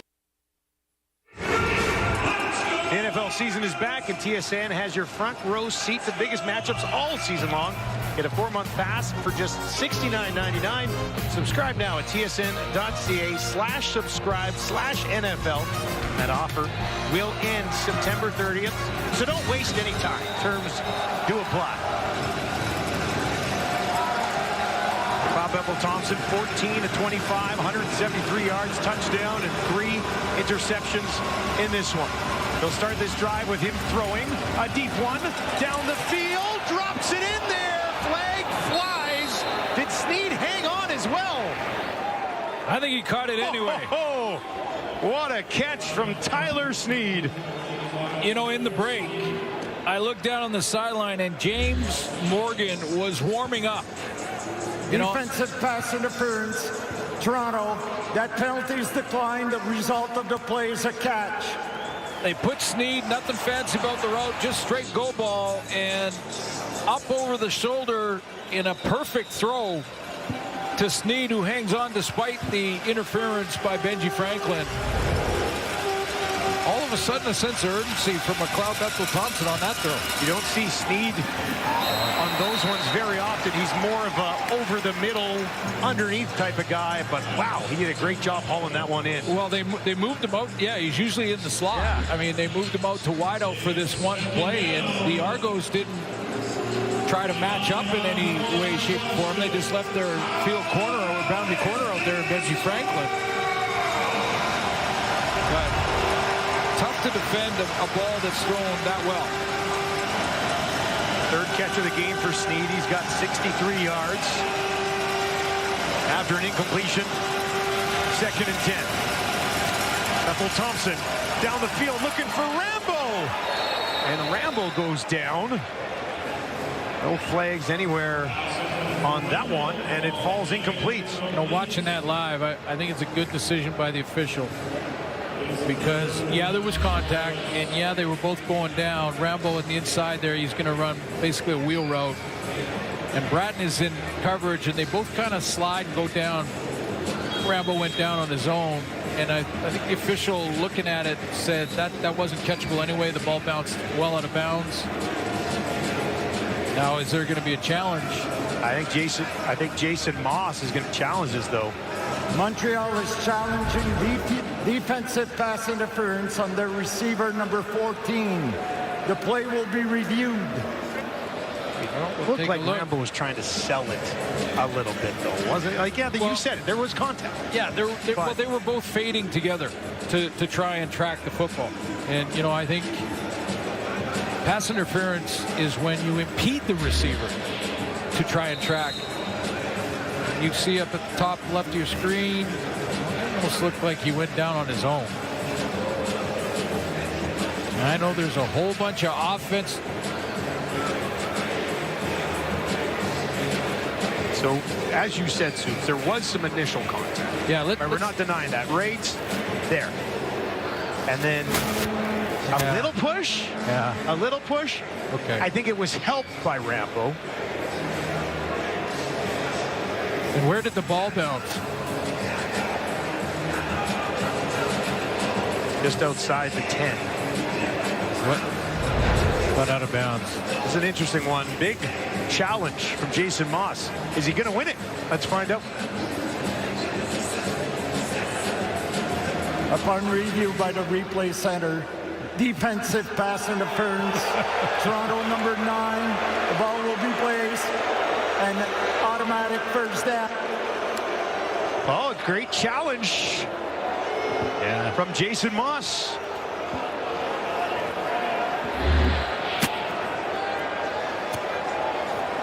Rambo's trying to push the arm down. Bratton's trying to push to maintain contact. Rambo goes down. I didn't see. I don't know. Okay. 27-yard gain on the penalty. Back inside the red zone goes MBT and the Alouettes offense. And they finish something here. Pressure in his face. Jumps as he throws. And a flag flies on the near sideline. Illegal contact on receiver. Toronto number 23. We're going to go after distance to the goal. Automatic first down. Benji Franklin.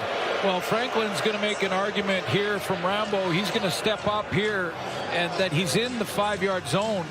I think the official is saying it's illegal contact because it was from the side. You got to be square up on the receiver to make that contact. You can do it inside of 5. You can stop him in his tracks, in fact, inside of 5 yards.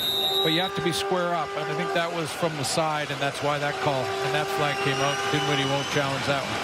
Just over 10 minutes remaining in the game.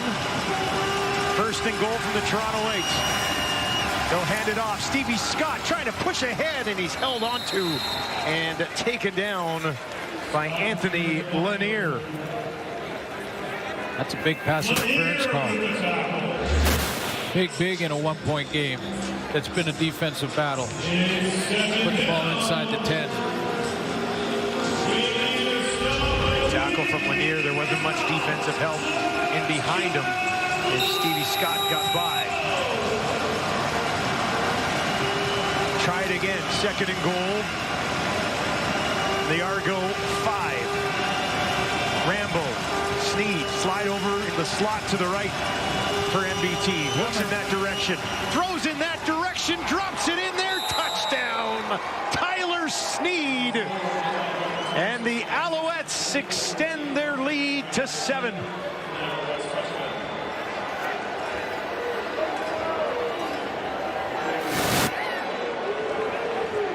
Penalty aided for Montreal, but full pressure here from the Argos. They're sending the blitz, so it's going to be man-to-man coverage. Even down there, it usually is anyway. This complementary routes to the right side of the formation, an out route combined with a post behind it. The post was to Sneed for the touchdown. They will go for 2. Already leading by 7. They'll look to push it to 9. Snead in the slot to the left. MBT throws it, going up and getting it is Mack, working against Franklin. And Montreal now leads Toronto 18-9. It's a 6-play, 89-yard drive. Took just over 2 minutes. It ends in the hands of Tyler Snead and his 4th touchdown of the year.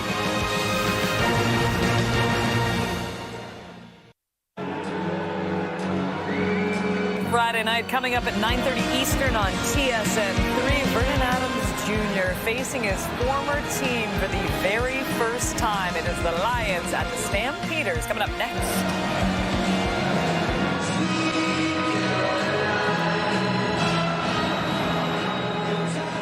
That's a great second half of a Friday night double dip. Big game out in the West. Big one here in the East right now that the Alouettes control. This will be taken just outside the 10. McMahon brings it back and returns it outside the 35. Let's take another look at that touchdown drive that ended in the hands of Tyler Snead. Yeah, I said penalty aided, but let's not take anything away from this big play that got the drive going, and a nice catch by Snead when he was well covered by Benji Franklin. And when you take a look at the pass interference on Bratton, okay, that puts it inside the 10. Don't necessarily agree, but Snead finishes it off. That's the 2-point play to Austin Mack.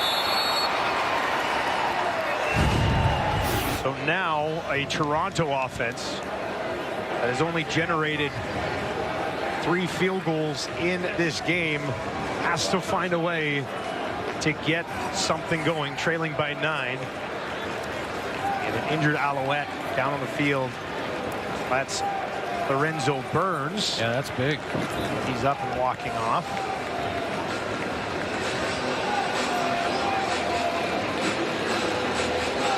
This is a big one between these two clubs when we look at the East Division. We have to remember Montreal has already won this season series against Toronto. So Montreal holds the tiebreaker. That's why tonight is so big. Significant amount of separation. And Toronto has to finish ahead of Montreal. So this is a big one for the Argos if they can't find a way to come back here. Well, they've defied some odds of late. The Argos gave up over 30 points 3 straight games and won. Yards in the second half are 150 to 14 in favor of Montreal. That is laid up there, and going up and getting it was Polk. Highlight reel stuff for just his second catch of the ball game. And the best throw by Jared Daggy all night to get him on that outside cut on a corner. He's got coverage over the top of him from Robert Kennedy. Just great body positioning. Kept that foot in bounds. 27-yard strike to Polk. This one batted down by Sankey, and that'll bring up second down. Let's take another look at that catch from Mackay Polk. Well, he looked like he was getting a little bit frustrated, and maybe he went and said something to either Coach Dinwiddie or Daggy and said, hey, just give me a shot out there. Whether you think I'm covered or not, throw it up and I'll go get it. That's what he does. I was going to say, that is what it was, because he was covered. Yeah. Felt like he was wide open, and he found him. Big 2nd and 10 for Daggy here. He's 16 of 23 so far in this game. 4 options out to his left. Montreal's going to bring some heat. Daggy on the run. They're trying to track him down. He throws it, finds a man. It'll be short of the first down as he goes to Mittal.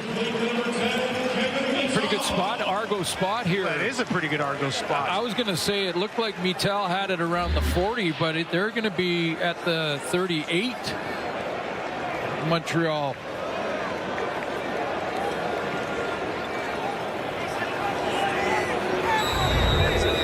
Excellent spot. 3rd and inches. Shotgun. They're going to line up in shotgun on the 3rd and inches. They'll hand it off. Lots of space. That's risky. And they push it ahead with Spencer Brown. That's risky by design. I mean, let's take a look at the play. First of all, I thought Mittal's feet were right at the 40, and he got hit immediately. They gave him the spot.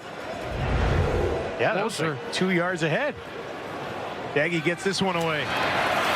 Brissett has it, tried to find the 20, could not get there. That is the first time we have mentioned his name tonight. So Daggy gets Brissett going finally. He's almost at 700 yards this season. That's his 47th catch of the year. And Toronto's going to want to move quickly here. Yeah, Dinwiddie also wants to go tempo against the Montreal defense to try and have them declare early. They're very good at disguising what they do. Noel Thorpe's group will show linebacker blitz and then drop out of it. They'll sometimes show the linebackers and DBs up at the line and drop the defensive linemen out of it. Tempo can get them to declare early. Daggy with Brissett. Vital to his left. Throws in that direction. And Brissett has his second catch of this drive. Beverette makes the tackle. His time ticks down towards 6 minutes. Well, they need 2 scores, so they get stopped here. They take a field goal. Exactly. Try to play some defense. You need both. Defense has played pretty well all night long. Daggy looking for 4 more here. Montreal shows pressure. They'll send 5. Daggy looks to his left, throws to his left, drops it in there for Herslow, who is working against Burns, and that is a first down for Toronto. Oh, it was Ungerer who held on to that one. Again, well covered receiver and Ungerer. And Daggy just has a little bit of a throwing lane. He has to adjust his throwing motion a little bit with the pressure right beside him. It's a big one on second down. First and goal from that Montreal 6. Alouettes send a bunch. Daggy has to get rid of it quickly. Laying out on the far side was Polk. And they're going to mark him down at the 1. He said something. He went in there and said something. It's time. Just give me not well. They ruled that a catch. Jason Moss would have to challenge it. Challenge flag is on the field. Moss didn't waste any time on that one. Montreal is challenging the ruling of the previous play. They believe the pass was incomplete. The play will be reviewed. I think we got a pretty good look for you at this one.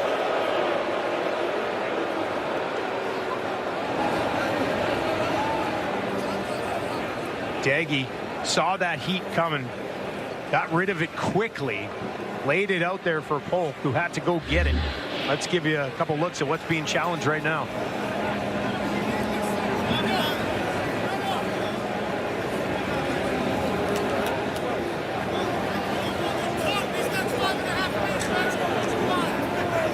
Yeah, I thought from this angle that he had made the catch, but that this replay angle shows something completely different. You can't use the turf to assist you in the catch, and that front of that ball looked like it might have hit the turf. You can see the white on the ball as well.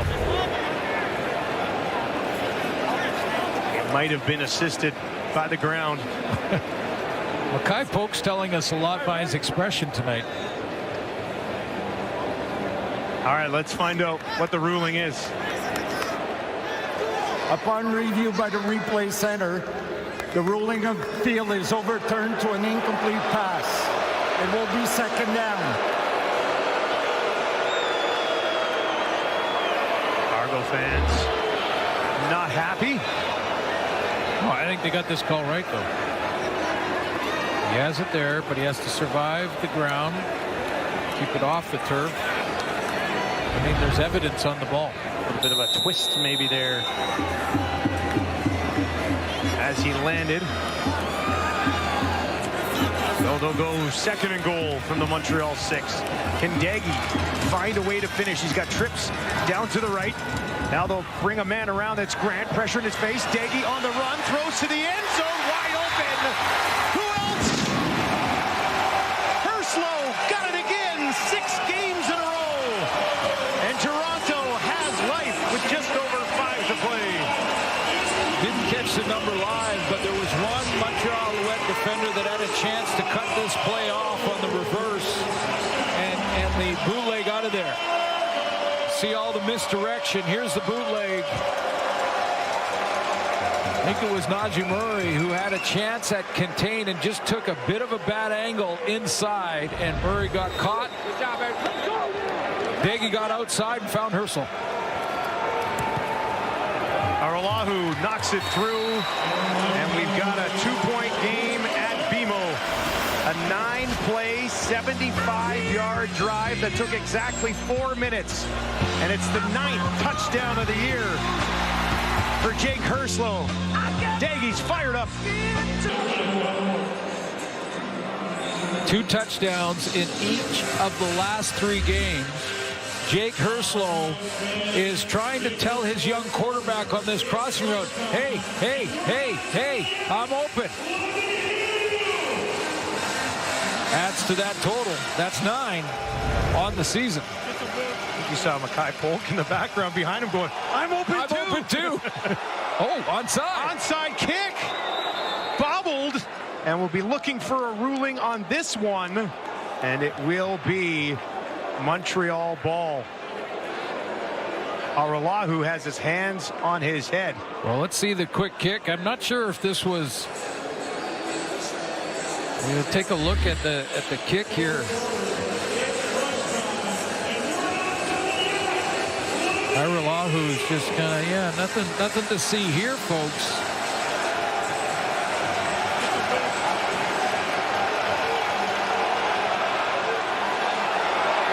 They had one guy over there to try and recover it.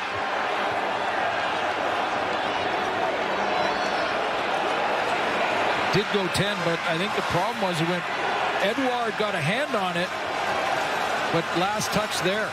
Toronto is down. All the Argos players are saying it should be their ball.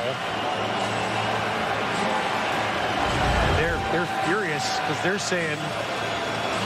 Well, Joshua Archibald touched it on its way out. Upon automatic review by the replay center, the Montreal player was still inbounds when he pushed the ball out of bounds. Therefore, first down Montreal. It was close. But the replay center got a look at it. And says it was last touched by Montreal. I will hand it off to Scott. We're going to give you another look at this kick. John Edouard, I think, is the cover guy who had a chance at it. And had he knocked it out... Timer, please reset. Wow. Timer, please reset the game clock to 4 minutes and 46 seconds. Toronto took a timeout. That was tough because his left foot. Left foot is inbound. You can't see the other foot to whether or not it was on the stripe, but it was automatically replay. So all the angles were looked at by the replay center, and they determined that Archibald touched it last.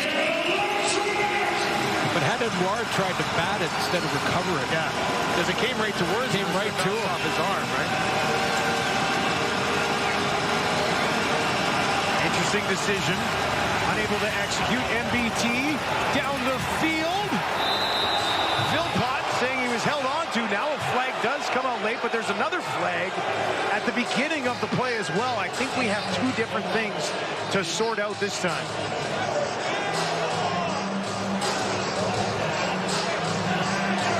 Well, Willie Drew, I believe, was in coverage on Philpott. We'll take a look at that again.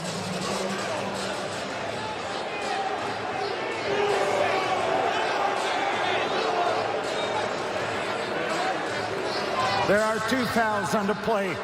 Offside. Montreal number 85. Defensive pass interference on Toronto.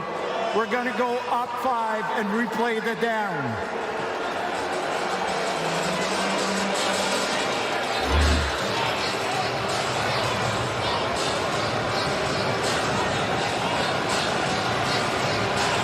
Correction. It will be a first down for Montreal. The up 5 yards gives Montreal the first down, which is what Andre was correcting there. So it'll be 1st and 10 from the Toronto 44. Back to Scott again. Broke one tackle. Stays on his feet. He's got a first down just outside the 30. He wants the ball a little bit more, doesn't he? Well, every running back does. He's been pretty adamant about it a couple times tonight, though. It's like I say about receivers. They're open all night. Like the convenience stores, and running backs are the same. They want to eat. They just, every time they get a 10-yarder, they're over there at the coach looking at him saying, just give me the ball. Scott got about 3 more yards with McManus hanging off his back.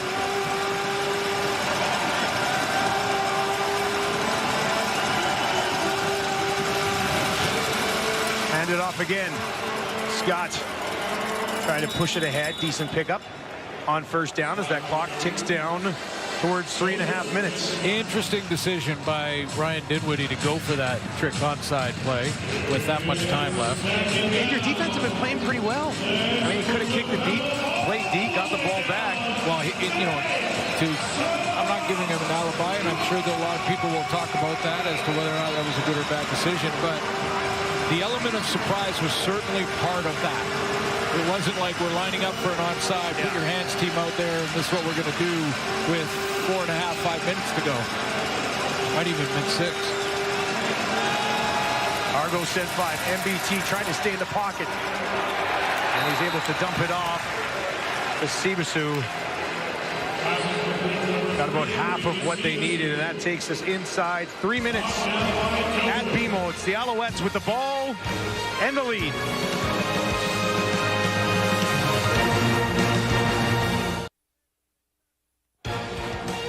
CFL action continues tonight. A big one, too, between the Lions and the Stampeders. 7:30 Eastern, 6:30 Pacific. Nathan Rourke's been on a roll. The Calgary Stampeders get their receivers back and healthy. Oh, that's going to be a beauty.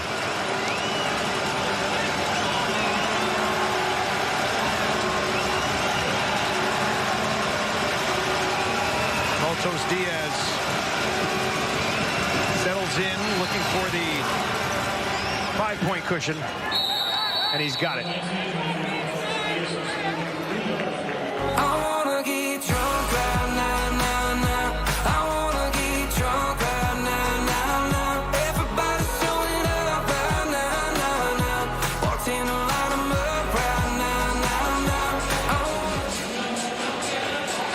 All right, so Montreal with a small cushion, 2.5 to play. And the Argos about to get the ball back. There is a flag sitting on the field just inside the 30. Misconduct penalty. Montreal number 61. 10-yard penalty. The right tackle, McGloster.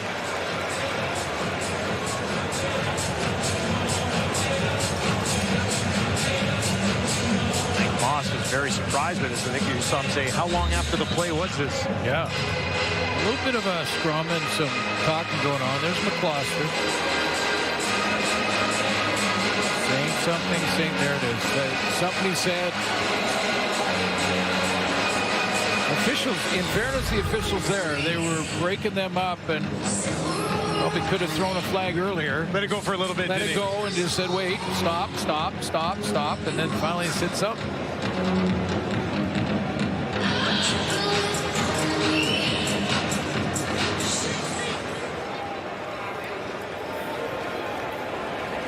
Jason Moss with a quick word for his right tackle. Yep.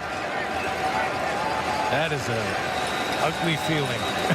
It really is. The coach come walking over to you like you said it by yourself. Yeah. Maltos Diaz. Yeah. Ready to hammer it down the field. Drops in to Denarian Grant, 40. Denarian Grant, midfield, down inside the 50, still going, spins away, and rolls inside the 40. And there is a significant kick return from Denarian Grant. Sometimes these one-possession games, it's the special teams, it's that phase, especially with these returners. that can be the difference makers. Now, can the third-string quarterback in Jared Daggy capitalize?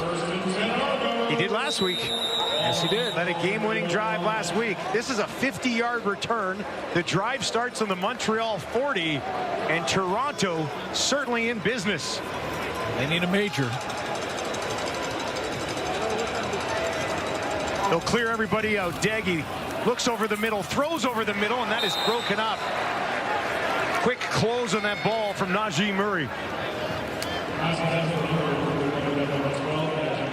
And that quiets the crowd here at BMO. Good timing, but Daggy doesn't really have to throw it to the sticks here. I mean, they're gonna 3 down time now. He went 3 of 6 on that closing drive against Edmonton last week to set up the walk-off winning field goal. Field goal not going to cut it here at home tonight. Daggy. Purslow trying to get away. Burns hangs on. Ball briefly popped out, but Purslow gathered it back up, and that will bring up 3rd down. You know, you're flirting with it at 2:14. I don't know that there's enough time. I think you got to go here. That's what they're going to do. 3 receivers to the wide side right for Daggy. How many are Montreal going to send here defensively? Just 3. Daggy, far side, held on to. Polk does it again with Sutton all over him. First down, Argos. Yeah, and props to Jared Daggy on this throw, because it's a pretty high percentage throw. It's an out route on time, but he waits that extra second to allow Polk a little bit of separation. Fresh set from the Montreal 27. Here they come. Daggy on the run to his right, heaves it down the field, incomplete. Felt that pressure and just threw it away. Saves time 2. Immediately stopped the clock, didn't take the loss. Lots of time left in this ball game. 2nd and 10 for Daggy. He's 23 of 33. He's thrown the ball 33 times in his 2nd CFL start. So if you're Montreal and Noel Thorpe, thinking blitz or show blitz and drop. It's a 2nd and 10 situation. Alouettes coming. Going to bring some heat. Daggy on the run again. Gets it away. Found a man. It's Brissett. Broke a couple of tackles. Ugawak eventually finishes him off. And that'll be 3rd down. And they are bringing out the field goal team. Really? With 1:41 on the clock. So at 2. Okay. At 2:21 and 3rd down, they're not kicking the field goal. Would have been a deeper one, obviously. A little bit, but not significant enough to think that you wouldn't make it. I mean, that's. You don't like it, do you? No, that's a little surprising. I mean, if you're going to do that with the strategy and get your defense out to get one more stop, why not do it at 2:21? Why are you doing it at 1:34? You're asking fair questions here, Sis. I don't know if you're going to get much of an argue from me. Because what would it have been? It would have been inside 50. Yeah. It would have been, what, like 45-yarder maybe? Well, I don't even think it was that long. Arolahu's been, I mean, he missed one tonight, but he's been at 90% this year and coming off a game with a walk-off field goal. And I just, you know, if the strategy is you believe in your defense to get one more, now they're going to try the onside. It looks like they're organizing to try an onside kick. It would have been about a 41 or 42-yarder if they decided to go a little bit earlier, which is very much makeable. Right in his Harola, who's a 90% guy on the year. In his wheelhouse. See, and if you do it at 2:21, which was about the time, correct? You don't onside it. You don't have to. You don't necessarily have to onside. I mean, that's right. Was right where that bubble was. I thought. I mean, if it's 250, you kick the field goal and you kick it deep, and you want your defense to get the 2 and out. At 220, you might have to try an onside kick, but I don't know. Really surprising that he didn't do it at 220 and did do it at 130. Argonauts with that ball teed up at the 30. There will be no onside kick. It'll be a bit of a shorter kick. That will bounce. Whoa, it's live. That ball's He's got to get there, and he does. But a few tense moments for Rambo. Sluka just a little bit slow getting there. Well, once that ball travels 10 yards, it is a live ball. No one has to touch it for the Argos to go down and recover it, and Rambo lost his footing. Well, he just recovered in time, too, because that... Wow. Split second away. All right, we're going to send it back down to the sidelines here as it is time for Wilson's game ball. Interested to see where Luke goes tonight. It's all you, buddy. Dustin, I'll be honest, in games like this when your offense is struggling, you know, both teams been a defensive battle, it's hard to say it as a pass catcher, so I'm giving my game ball to Tyler Snead. This guy's come out here today, and he's made big plays. One possession game, you need that guy to spark the offense. He's got 4 catches for 68 yards, another 11-yard rush, but it was this play right here where this was the game-changing play. They went to him. It's a great throw. It's an unbelievable catch, and then he finishes it off with a touchdown, a little sliding catch in the end zone. Again, it's just been a gritty performance. It's been tough all night for both offenses. I thought Tyler Snead's really stayed in and battled for his team. Luke, I thought you were going to give it to O-Dog. I think I should give it to Noodles after he saved. That was the first time I heard that story about Commonwealth. Yeah. Well, he saved Commonwealth. Noodles. Yeah. Noodles might be the real game MVP. Hey, Luke, what'd you think of the decision there to take that field goal instead of keep driving? I thought it was very strange, especially because Nagy seems like he was kind of getting in rhythm there. But maybe they have a lot of confidence here. Again, they can stop him, get the ball back, kind of win like they did last week. So it's going to be one of those things where if it doesn't work out, we're all going to be questioning it. But if it does, he's a genius. That's how it works, eh? You either screwed up or you're a genius, man. Exactly. Yeah. I did, and you guys were talking about it.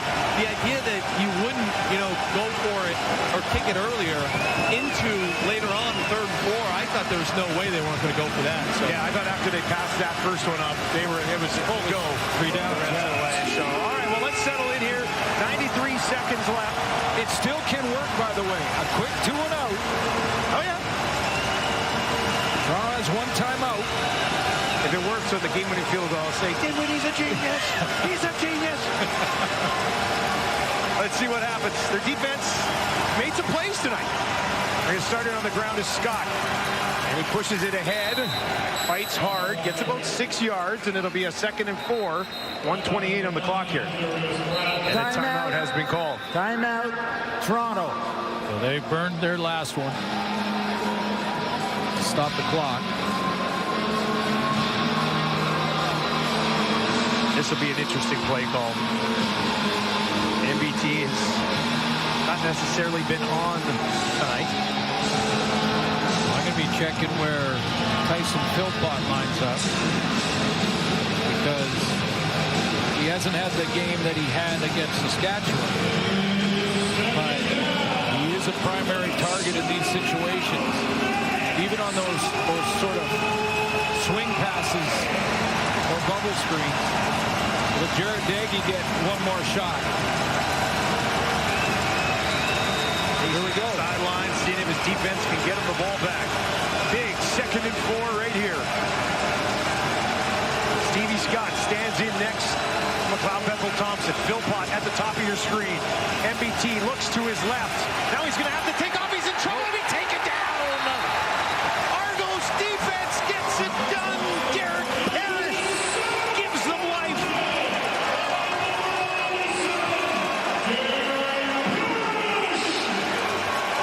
Had Philpott on a crossing route right in front of McLeod Bethel-Thompson, but the pass rush flushed him to the left. And when it flushed him to the left, he lost Philpott that was coming around here.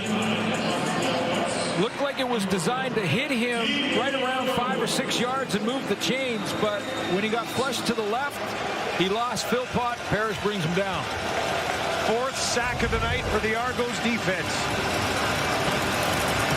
This will be kicked away with about a minute left. Zima waits. Now he'll take it. And he kicks it up in the direction of Janarian Grant, who will take it just inside the 35. Right up the middle on a 47-yard kick. Short return. Let's dial it back 1 week. The Argos found a way to get it done with Daggy at the helm. Got out there to Mackay Pope. Down the middle again. And a walk-off field goal for Hairolahu. They need 20 yards of offense in 51 seconds. His long this season is 56. He missed tonight from just outside 50.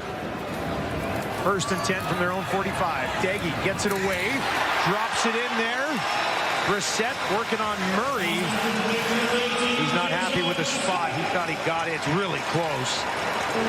Vital is trying to shake off an injury here as he gets back to the huddle. He's got to hustle. 2nd and inches.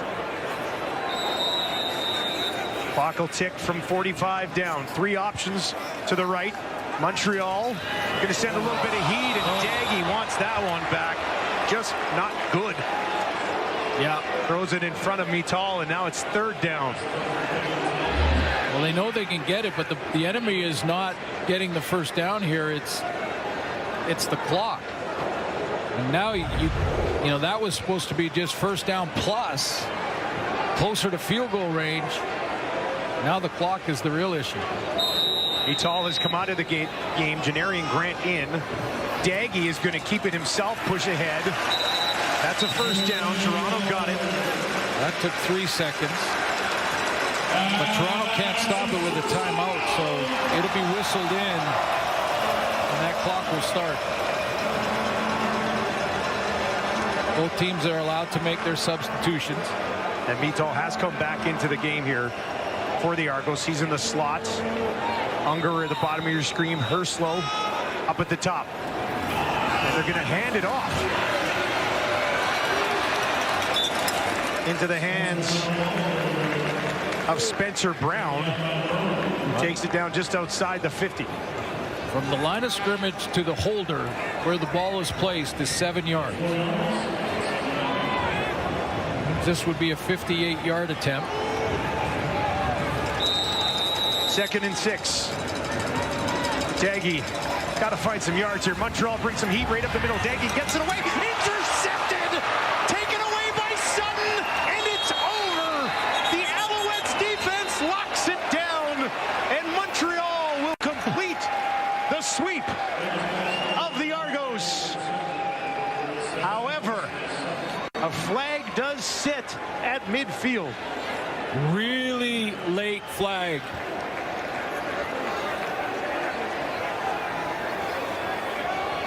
What is this?